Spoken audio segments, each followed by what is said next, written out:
Magandang umaga sa ating lahat. Ngayon ay June 9, 2024 at narito ang update ukol sa maging lagay ng panahon sa susunod na 24 oras.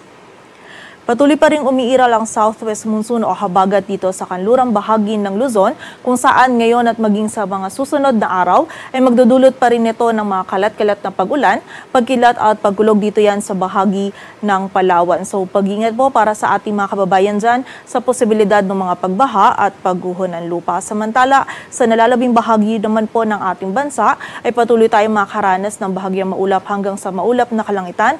Meron lamang tayong mga tsansa ng mga isolated na mga pag-ulan, lalong-lalo na yan dito sa kanlurang bahagi ng Luzon, dulot yan ng habagat at ng mga localized thunderstorms. At sa kasalukuyan ay wala tayong minomonitor or namamataan pa na sama ng panahon na maaari makaapekto dito sa ating bansa.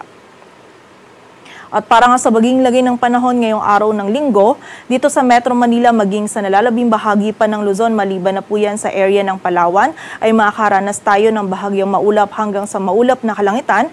Meron tayong mga tsansa pa rin ng mga isolated na mga pag-ulan, pagkidlat at pagkulog, lalong-lalo na nga po yan dito sa may kanlurang bahagi ng Luzon, dulot yan ng habagat at ng mga localized thunderstorm. So kapag po tayo lalabas, wag natin kalilimutan pa rin yung pananggalang natin sa ulan, and also yung mga regional offices din po natin ay nagpapalabas ng mga thunderstorm advisories or mga babala ukol sa mga pag-ulan na ito. Agwat ng temperatura dito sa Metro Manila ay mula 25 to 33 degrees Celsius.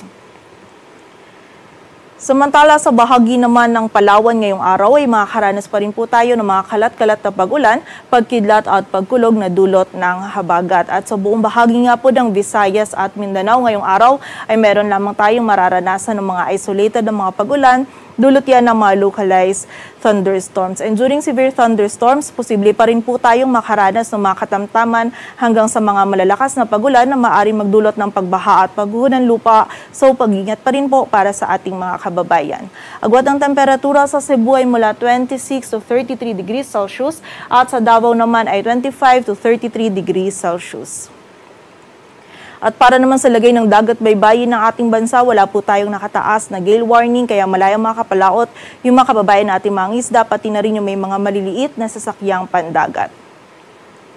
Dito po sa Metro Manila, ang araw ay sisikat mamayang 5:26 ng umaga at lulubog mamayang 6:25 ng hapon.